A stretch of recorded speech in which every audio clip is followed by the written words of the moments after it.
Tergantung ya, bisa kita bleaching satu kepala, jadi kita nggak pakai jeda, bisa aja kita ambil per coil, tapi ada yang kita jedahin. Kayak highlight kayak? Iya. Jadi untuk balayat ini banyak tekniknya ya. Kita bisa teknik dengan highlight, kita bisa teknik dengan basic balayatnya. Jadi kalau teknik basic balayat itu kita nggak ada yang kita sisahin, ya.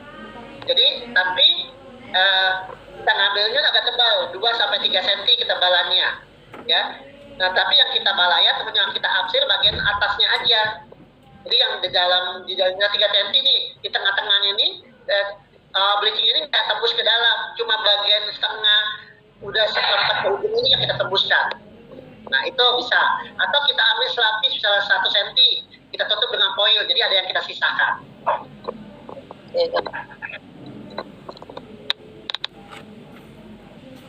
Kalau teknik balayat Ya bisa. ya ini sama sasak bisa Kak? Bisa. Jadi untuk balayat tujuannya untuk pakai sasak itu, tujuannya untuk sasak itu supaya kita nggak ngeblok di dekat akar. Ya, jadi biar bagian akarnya itu kayak lebih halus. Nah, biasanya kalau nggak kita sasak, itu kan suka, kan ada anak rambut tuh ya, anak rambut. Nah, kalau nggak kita sasak, biasanya yang anak rambut kecil-kecil yang di pendek-pendek itu kena bleaching, makanya kelihatan kayak ada batas dan ngeblok bagian akar. Tapi kalau kita sasak, anak rambut itu nggak kena bleaching, makanya hasilnya lebih halus, ya. Bisa kita sasak dulu, bisa enggak, ya, tergantung dari kitanya, kita mau ngerjain seperti apa. Nah, tapi kalau kalian sasak dari pertama kali sampai terakhir itu kalian harus sasak semua. Jadi jangan bagian belakangnya sasak, bagian samping kirinya nggak sasak, jangan. Dan sasaknya bukan sasak yang kayak nyanggul ya, sasaknya itu sasak yang lembut. Nyasaknya itu untuk memisahkan yang rambut-rambut yang bagian akar 2-3 cm atau 4 cm atau 5 cm aja. Berarti cuma yang di bagian akar ya Kak yang disasak? Ya. Bagian akar aja, makanya sasak akarnya sasak. Jadi supaya bagian akar itu nggak kena bleaching sebenarnya, dan hasilnya lebih natural.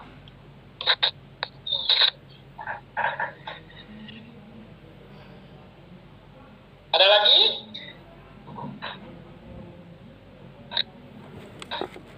Ini kan udah lama kita dengar ya Kak ya kalau di salon. Yang benar. Kalau untuk diterapkan di salon memang sih hasilnya bagus seperti ombre ya Kak ya. Iya betul. Cuma kalau untuk situasi di salon kita jarang pakai pemakaian sasak itu Kak, ngeburu waktu. Tapi tetap balayat. Iya. Iya nggak apa-apa. Nggak apa-apa ya Kak. Ya, jadi untuk teknik balayat ini tekniknya banyak sebenarnya. Jadi tergantung dari kitanya sebagai stylist ya. Nah, jujur kalau aku jarang menggunakan sasak. Ya, sebab kenapa? Sasak itu kan membutuhkan waktu, dan nyasak itu kan kita nggak boleh kasar ya. Nggak boleh kasar tuh nggak boleh yang kayak nyasak sanggul. Jadi sasaknya itu nyasak halus. Nah, kalau kita sasak, otomatis kita membutuhkan waktu pengerjaannya. Terus dari pertama sampai ke terakhir itu harus disasak semua.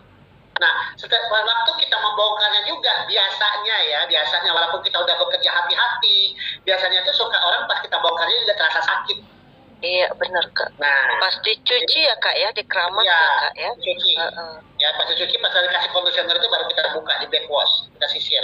Nah jadi untuk balayat ini boleh pakai sasak, boleh enggak, tergantung dari keahlian kita masing-masing. Kalau kalian aku lebih pede disasak ya silakan, ya, gitu. Cuma bedanya kalau disasak itu memang bagian akarnya itu tidak terlihat ngeblok sebenarnya, lebih halus. Ya, tanpa sasak juga kita bisa halus. Ya, tanpa sasak juga kita bisa halus. Terus kan suka ada anak rambut ya di sini-sini tuh nih ya. Di sini-sini kan. Nah, kalau tanpa sasak itu biasanya kalau ada anak-anak rambut yang keluar itu terlihat ada bekas highlightan. Nah, tapi kalau disasak itu yang anak-anak rambut yang suka nonjol-nonjol itu nggak kelihatan highlightnya, tetap warnanya gelap. Itu aja bedanya. Dua-duanya bisa dipakai. Mau pakai sasak enggak, silakan. Malah ada juga orang yang pakai hair dryer untuk menurunkan bagian poninya. Pernah lihat nggak videonya? Air tap namanya. Jadi dia nggak disasak, jadi rambut ditarik, dipegang, ditarik dengan hair dryer. Jadi ada rambut-rambut jatuh. Rambut-rambut yang jatuh itu nggak kena bleachingin, rambut yang masih dipegang baru di bleaching. Itu sama aja sebenarnya.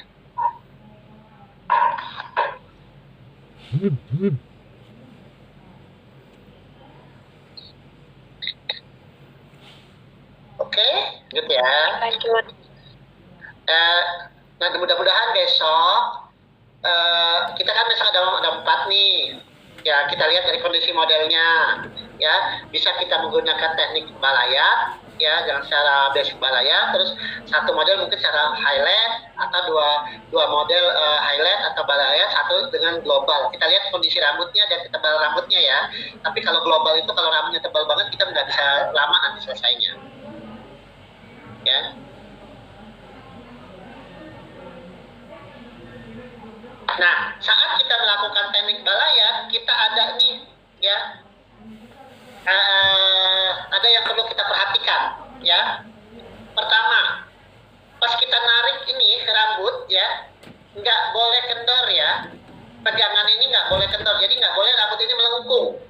Nah, kalau rambut ini kayak bergelombang, melengkung, kayak huruf U kayak gitu, kita susah untuk mengaksir ini, produk ini ke sini. Jadi hasilnya itu akan berantakan, nggak halus, ya, nggak lurus nantinya. Jadi benar-benar kita narik ini agak kencang, ya, jadi jangan dikendorin. Terus pengaplikasian produk ini harus cukup, ya, harus cukup. Jadi jangan terlampau menumpuk di bagian akar. Jadi bagian akar ini halus, lembut, tapi cukup. Bagian setengah 3/4 ke ujung itu boleh kita double-doublein produknya, kita banyakin boleh, ya. Jadi benar-benar harus diperhatikan. Ini kayak gini nih, kan ini halus nih, ya. Kalau kita mau lebih dekat lagi ke kulit kepala boleh. Kayak gini kan agak menjauh nih, ya. Tergantung, nah ini kayak gini kan menjauh nih untuk aksirannya. Nah ini kan halus banget ya, tapi ada produknya. Nah di ini dia nggak tembus nih, sebenarnya nggak tembus, bagian bawah tuh nggak tembus. Jadi yang dia tembusin 1/4 dari ke ujung. Ya, diperhatikan di sini. Jadi saat kita mengatur ini, kalau ini menjauh dari kulit kepala 6 cm, tapi kita boleh mendekat dari kulit kepala.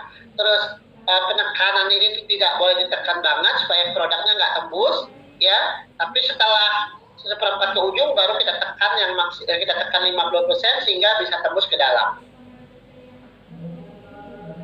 Ya, kira-kira 7 cm ke ujung itu kita tembusin ke bawah. Jadi boleh pakai plastik, dibungkus dengan plastik, boleh pakai aluminium foil karena teknik balayat otomatis jangan dilipat foilnya, ya. Atau terbuka sama sekali juga boleh, tergantung undercoat yang kita inginkan. Terus trik dan triknya ya, carilah kuas yang berukuran sedang, ya. Kalau yang besar itu sama aja sebenarnya ya, tapi lebih enak kuas yang sedang. Sebab untuk mempermudahkan kita untuk membuat huruf P atau huruf W-nya, ya.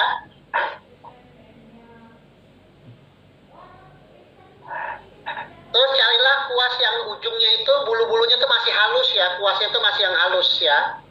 Nah hati-hati kalian menggunakan kuas yang ada sisirnya. Kan kalian ada kuas yang sisir. Nah, jadi saat kalian kalau ada kuas yang sisir, biasanya bagian sisirnya itu sangat nyangkut di rambut pas kalian mengaksir. Jadi sebaiknya menggunakan kuas yang tanpa ada sisirnya untuk ngebalayan, ya.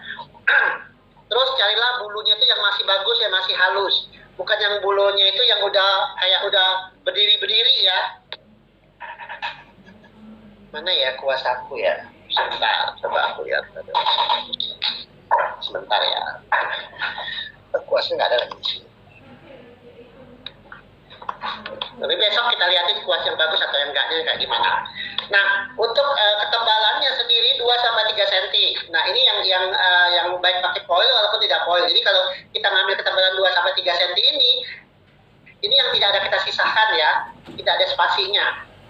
Nah, tujuannya ini untuk mendapatkan dimensi yang seimbang. Kalau ketebalan nanti kita nggak kelihatan dimensinya. Kalau kita ketipisan, ngambilnya kurang dari 2 cm, sessionnya itu akan terlihat kayak ombre nanti hasilnya. Terus saat membuat mencampurkan bleaching dengan oksigen, kalian harus mixingnya itu benar-benar cukup ya, dengan tepat ya, misal 1:2, 1:3 harus benar-benar tepat, supaya kita seperti kayak jadi krimnya itu, krim bleaching itu kayak yogurt ya, yogurt padat ya, atau cream cheese ya. Aku yakin kalian cewek tahu yogurt padat itu seperti apa, jadi nggak terlampau keras, nggak terlampau encer. Dan jangan terlampau mengaplikasikan adonan terlampau banyak supaya mendapatkan sapuan yang lebih bersih, lebih bagus. Terus yang kelima, trik yang kelima, kalian bisa menggunakan oksidan yang lebih tinggi di samping atau di atasnya, ya. Jadi kalau di belakang ini kita mulai dari oksidan 6%, jadi samping ini dengan atasnya kita bisa menggunakan oksidan yang 9% untuk mengejar ketinggalan. Otomatis kan kita ngerjain bagian belakang ini udah bisa 30 menit atau 1 jam yang bagian lambat, otomatis kan udah bereaksi banget. Makanya kita bisa menggunakan samping kirinya oksidan lebih tinggi dari yang pertama. Makanya jangan berusaha menekan produk terlalu kuat ketika melakukan sapuan. Jadi pas kita mengaplikasikan, mengaksir untuk membuat huruf T, huruf W itu jangan terlalu ditekan terlalu kuat. Yang pertama untuk bagian dekat akar, ya. Untuk servis balaya, lebih baik rambutnya kalau memang mau digunting dulu ya. Kalau untuk pewarnaan itu, kalau ada misalnya konsumen kalian mau digunting, lebih baik digunting dulu. Jangan diwarnai dulu atau dibalaya dulu. Kalau itu habis nanti balayanya. Jadikanlah servis balaya ini servis yang memukau di mata klien. Ya, servis andalan di salon kalian. Perfect market perfect. Oke, dari sini ada pertanyaan. Untuk lagi langkah ketujuh, baru kita bersihkan lagi, baru kita kasih pakai masker atau conditioner, itu nggak jadi masalah.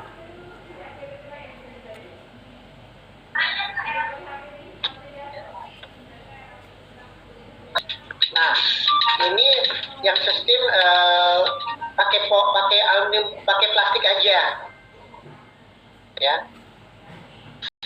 Jadi semi terbuka ya, jadi tutup pakai plastik. Nah,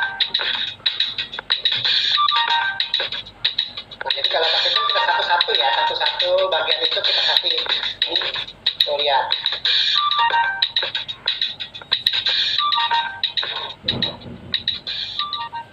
Oke. Ada.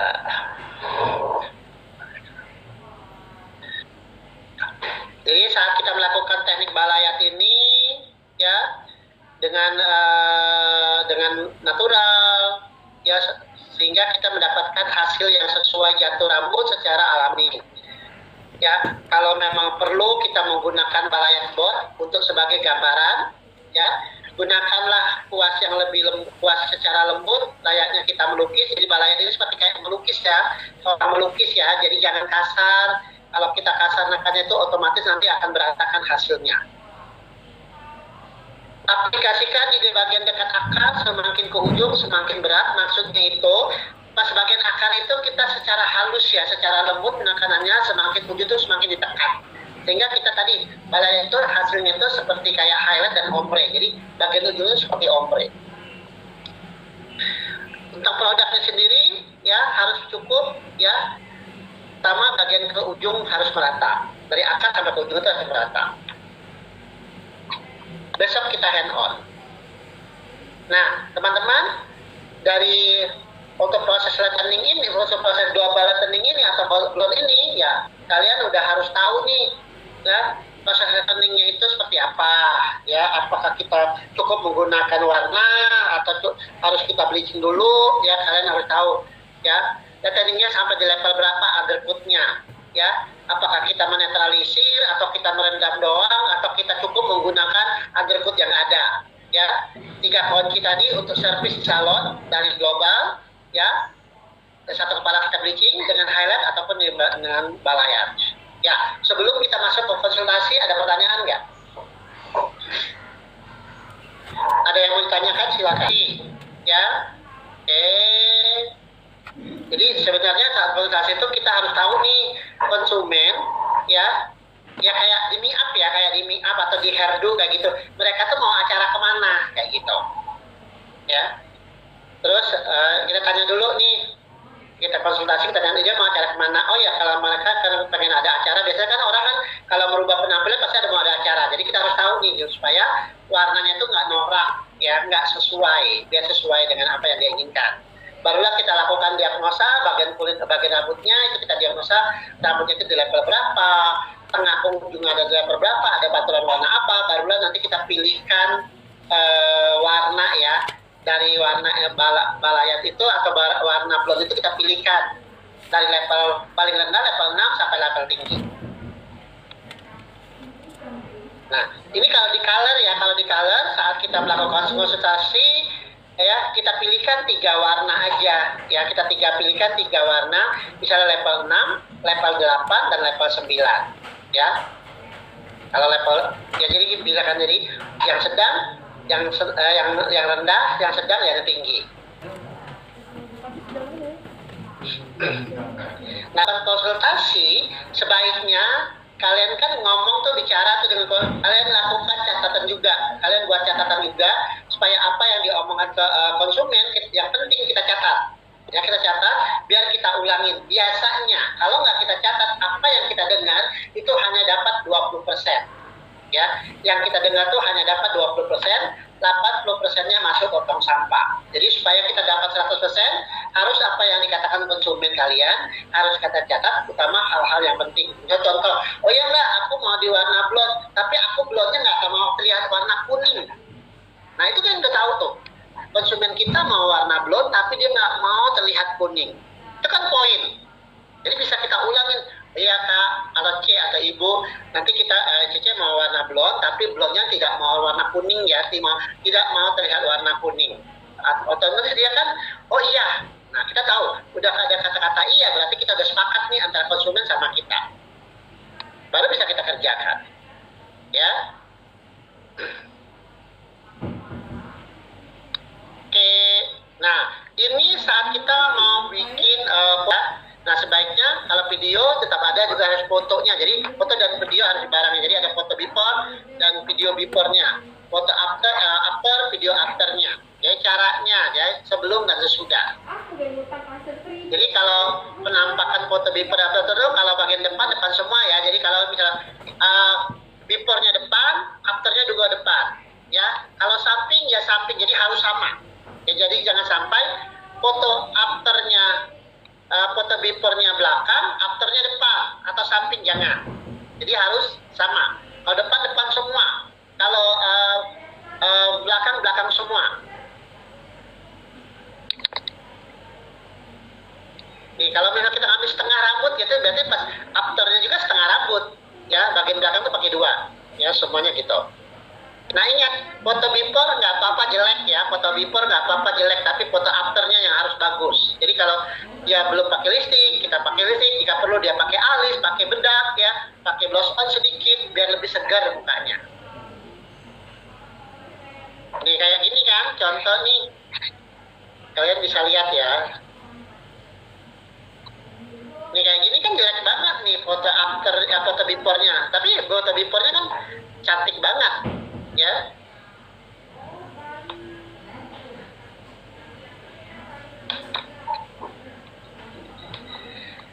Pas pengambilan foto ya, penampilan ya, tampilan foto after lebih bagus dan lebih daripada before. Ini harus ya.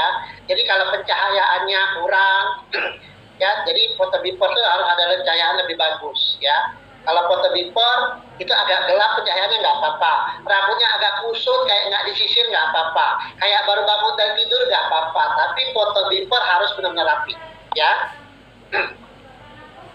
Foto after harus lebih besar, after ukurannya harusnya lebih besar ya, atau ukurannya sama nggak jadi masalah, pencahayaan juga harus bagus ya. Terus kalau memang kita misalnya udah kesorean ya, biasanya tuh kalau lebih bagus itu untuk pengambilan kalau cahaya matahari, foto before itu, foto after itu di jam 3 ya, jam 3 ke bawah ya. Ya, tapi kalau udah jam 4:30, biasanya jam 4 itu matahari udah agak redup ya. Nah, lebih bagus foto kita sekitar jam 3:30 atau jam 3. Itu lebih bagus. Matahari lebih cerah-cerahnya. Nah, untuk background bisa kita pilih abu-abu, putih, ya. Kalau terpaksa nggak ada, yang lain boleh. Tapi jangan perhatikan foto after dan before ini, perhatikan jangan